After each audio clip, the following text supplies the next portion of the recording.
سلام دوستان، به کانال آلمانی با ساحل خوش اومدید. امروز میخوایم در مورد بخش اشقایبن امتحان B1 صحبت بکنیم.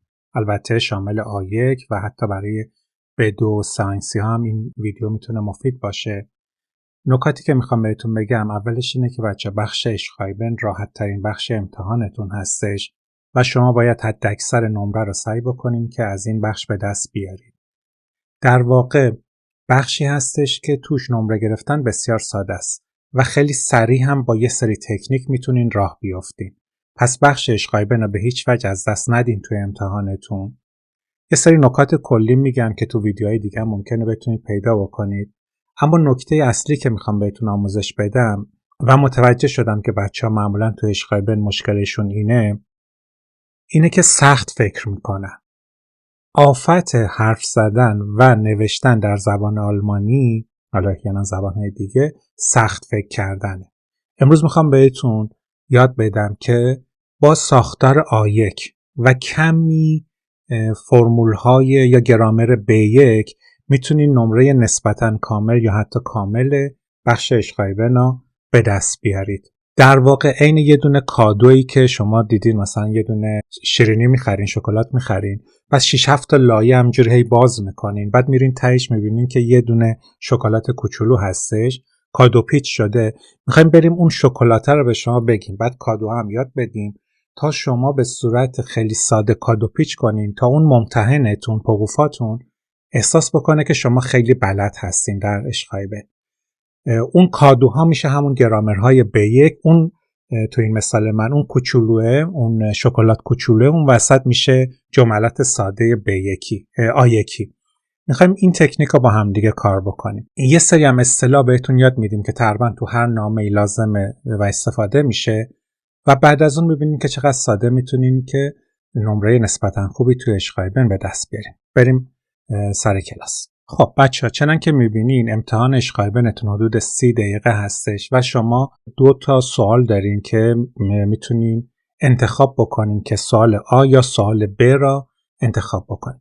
ببینید تو این 30 دقیقه هولوش 5 دقیقه اول باید این کارا بکنین. این سوال A و سوال B را قشنگ بخونین. من نمونه سوال دارم، نگاه کنین. Aufgabe A گفته Sie möchten eine 5 دقیقه اول کامل میخونین ولی خیلی سریع. Sie möchten erste Hilfe Kurse machen, noch fragen, بلا بلا، warum eine erste Hilfe. در مورد erste Hilfe هست. بخش B مونم هستش. mit Haus, müssen Treppenhaus putzen, geruhen, versuchen haben. انگار یه مشکلی توی خونه هست و مشکل رو میخوایم حل بکنیم. در حد 1 دقیقه خیلی سریع میخونین و اونی که احساس میکنین که براتون راحت تره رو انتخاب میکنین. من به عنوان مثال بخش B را انتخاب میکنم که انگار یه مشکلی توی خونه هست و اینا. بعد که خوندم، یعنی بعد از اینکه انتخاب کردم، میرم داخلش، سعی میکنم با سواد B یکم بفهمم مشکل چیه. ترجمه نمیکنین، سعی میکنین بفهمین. توی میت‌هاوس زندگی میکنه، تقپ‌هاوس رو باید تمیز کنن، اون یکی از ناخبارا انجام نمیده و میخوایم به فرمیتامون آقای فلانی بنویسیم، دلیل بیاریم و شما قبلا تلاش کردین وایت پروبلم و واس فرمیتتون زو. تو این بخش قشنگ دلایل رو میخونین دونه دونه و از خودتون میپرسین که مشکل چیه. گون فوریرش قایبن، دلیل نوشتن. ویزی فرزوخت هابن، چجوری تلاش کردید مشکل رو حل کنین. بقیه مشکلات تو خونه و فرمیتا چه کار باید بکنه.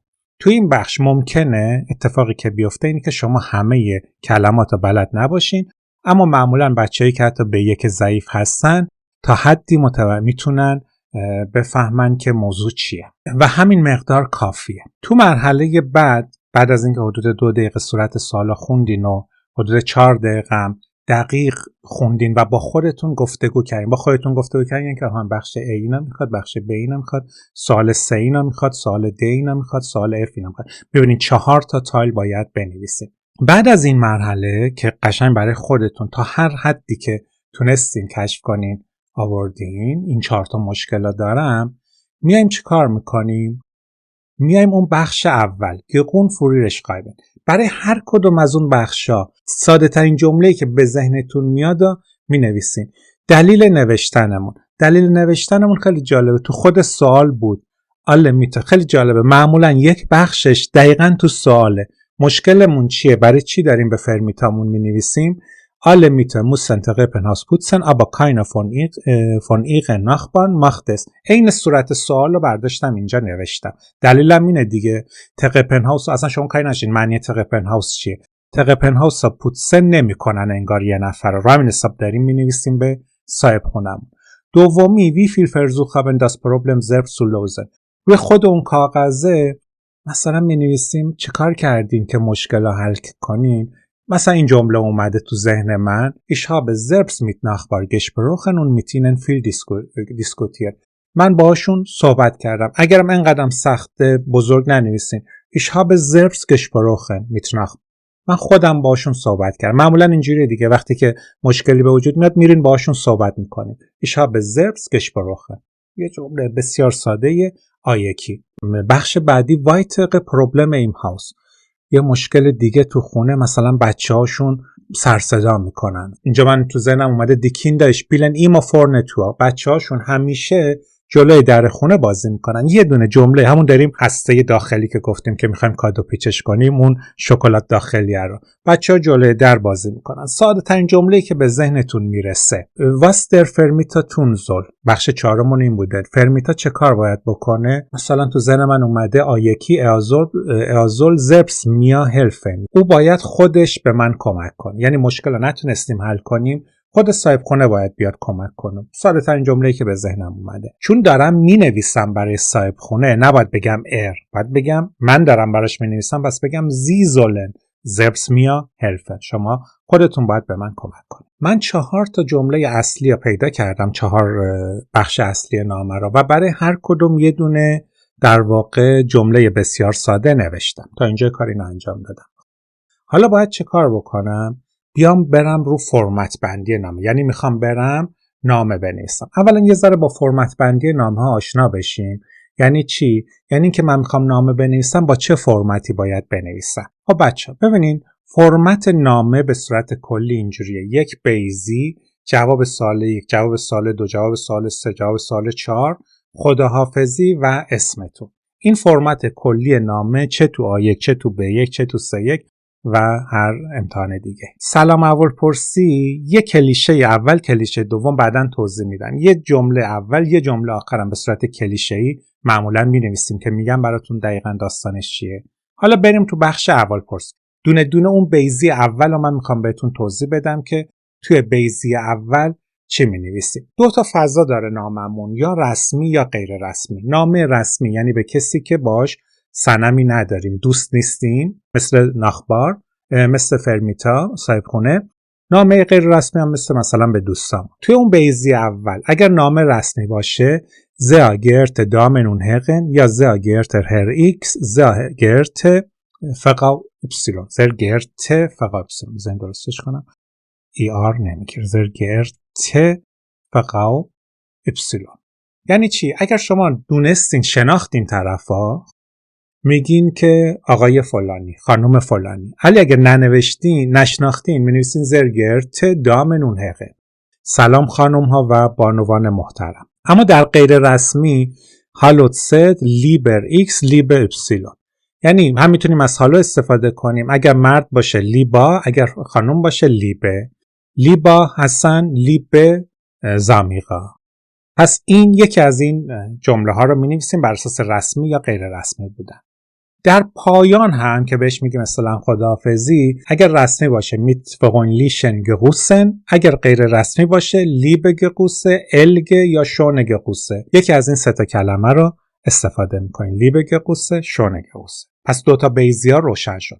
مستطیلا هم که همون سالامون بودش. در پایان هم گفتیم که اسممون رو می‌نویسیم. اگر رسمی باشه با فامیلی می‌نویسیم، مثلا زهیر فقانی. اگر غیر رسمی باشه فقط اسم کوچیکتون رو می‌نویسیم. پس به نظر میرسه که این بخش تو اینجا در واقع اینجا ما بیزی 1 بیزی آخر و اسمتون رو کاملا بهتون گفتیم که چه کار بکنیم.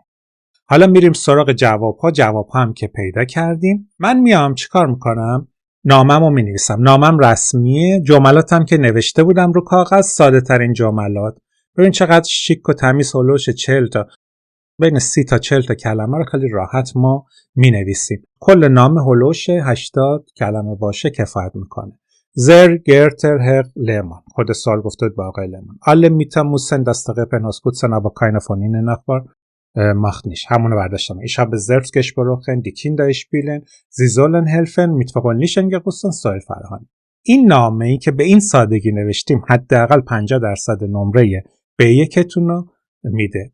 اما این همون شد اون خمیر مایحه. حالا بریم 50% دوم نمره رو ببینیم چطوری به دست بیاریم. خیلی ساده. باید بیاریم توی ساختار B1. ساختار B1 یعنی چی؟ بچه B1 اگر تو یک خلاصه بخوام بگم B1 یعنی بگوندون، دلیل تراشی. ساختار B1 حداقل 3 تا 4 تا جمله نبنزاتس باید داشته باشه، یعنی فعل بر آخر، و دلیل تراشی کنین. این دوتا نکته رو اگر لحاظ بکنین نامه شما 80-90% نمرش رو به راحتی میگیره. من این نامه‌ای که جملات ساده نوشتم حالا میخوام خوشگل سازیش کنم. به عنوان مثال یادتون باشه گفتیم یه کلیشه اول کلیشه دومم کلیشه، یه جمله کلیشه‌ای اون اول یه جمله کلیشه‌ای آخر هم می‌نویسیم. مثلا می‌نویسم ich möchte Ihnen mitteilen توی اول جمله و توی آخر نامه ich bedanke mich für Ihren Antwort، یعنی میخوام به شما mitteilen کنم، یه جمله‌ای که حفظ کردم، میخوام با شما در میان بگذارم. ich möchte Ihnen sagen، ich möchte Ihnen erzählen و یا چنین چیزایی. در آخرم ich bedanke mich für Ihren Antwort، از جواب شما متشکرم. طبیعتا اگر ناممون دوستانه باشه میتونیم بگیم ich bedanke mich für deine Antwort، از جواب تو، یا eure Antwort، جواب شما. باز ببینین یه مرحله جملات ما زیباتر شد. حالا من توی اون جمله کلیشه‌ای خوبه که با ساختار B1 این دوتا رو وصل کنم. ich möchte Ihnen mitteilen و alle müssen. ببینید چی کارش کردم. با یه دونه داس یه نبنزاتس تشکیل دادم. این دقیقاً B1. ich möchte Ihnen mitteilen, dass alle Mieter das Treppenhaus putzen müssen, aber keiner von meinen Nachbarn macht es. اونجا شد ihren Nachbar بود، شد meinen Nachbarn. das هم اومد نبنزاتسش کرد. بخش اول یا در واقع سوال اول با یه جمله کلیشه‌ای و یه دونه داس و فعل پرتاب کردن آخر قشنگ آوردم گذاشتم تو ساختار B1 به همین زیبایی. دومی بیایم اومدم از obwohl استفاده کردم. obwohl ich selbst mit Nachbar gesprochen habe und mit ihnen viel diskutiert, aber das Problem ist noch geblieben. دلیلش هم آوردم. گفتم B1 نبنزاتس و بگوندون، دلیل تراشی. گرچه من با ناخبارها صحبت کردم و کلی باشون بحث کردم، اما هنوز مشکل باقی مونده است. با دو تا جمله ساده B1 das Problem ist geblieben و gesprochen و یه دونه obwohl، چقدر زیبا اومدیم هم از نبنزاتس استفاده کردیم هم بردیم توی B1. اونجا گفتیم توی سوال 3 گفتیم بقیه مشکلات. Es gibt anderes Problem auch. Ihre Kinder spielen immer vorne Tür bis 9 Uhr in der Nacht und machen Lärm. اومدم میخوام سومی ها بسازم. جمله ساده من چی بوده؟ Die Kinder spielen immer vorne Tür. بچه ها همیشه جلوی در بازی میکنن. مثلا چطوره بگم که es gibt noch، صورت سوال دقیقا این بود دیگه. Es gibt anderes Problem auch. ihre Kinder یعنی Nachbarkinder spielen immer vorne Tür تا ساعت 7 شب و machen Lärm و سر و صدا میکنن. اونجا یه نقطه بذاریم که نمره اینم بگیریم. پس اومدم چیکار کردم؟ اینجا از نبنزاتس استفاده نکردم، فقط اومدم جملات به هم وصل کردم. گفتم بین 3 تا 4 تا نبنزاتس و ساختار B1 باشه کافیه. جمله چهارم همون که بود Sie sollen selbst mir helfen با ich glaube dass sie selbst mir helfen sollen. اگه با das بنویسین که خیلی بهتره. من بدون das نوشتم. ich glaube sie sollen selbst mir helfen. ich bedanke mich für Ihre Antwort mit freundlichen Gruß soll Farhan. ببینین من در اینجا تلاش کردم که ساده ترین حالت ممکن نوشتن رو به شما یه تکنیک یاد بدم. شما به سادگی میتونین B1 با نمره بالا بخش اشخایبنش رو حل بکنین. بزرگترین مشکل همچنان که در ابتدای ویدیو گفتم مسئله سخت فکر کردنه. بسیار راحت باید فکر کنین. از A1 شروع کنین. جملات A1 می نویسین و بعد میبرین توی B1. این خلاصه تدریس منه. این کار رو باید توی هولوش 25 دقیقه انجام بدین و 5 دقیقه آخر رو حتما بذارین برای غلطگیری. توی غلطگیری به گرامرهای آکوزاتیو، نومیناتیو، داتیو توجه بکنین. به گرامرهای نبنزات که فعل میندازه آخر توجه بکنین. عرض کنم نقطه گذاری و علامت تعجب و اینا رو استفاده بکنین. از 15 نمره 3 نمرش ایناست. طبیعتاً میتونین جملات رو پیچیده تر بکنین تا ورچاتستون بره بالا. اون 3 نمره ورچاتس ملاک عملات از 15 نمره است. ببرین بالا. خیلی ساده. همین که فرمت بندی کردیم. میتفقونلیشن یا اون آخرش، اون اولش زرگرت دامن، اون آخرش کما باشه. در ابتدای خط بعدی حتما باید کوچیک نوشته بشه. اینها رو یه دستکاری میکنین در 5 دقیقه آخر تا در واقع نمره اعراب گذاری، حالا تو فارسی را در واقع علامت گذاری رو به خوبی به دست بیارین. پس این توصیه منو در نظر داشته باشین. در کامنت ها برای من یک نامه بنویسین، یه نمونه سوال پیدا بکنین، هستش بسیار فراوان. اگر هم نتونستین پیدا کنین توی کانال تلگرامی من نمونه سوال هستش. برای من نامه بنویسین تا من براتون ادیت بکنم. اما یادتون باشه اشقایبن ساده ترین بخش زبانه و باید تلاش بکنین نمره بالا بگیرین. موفق باشین.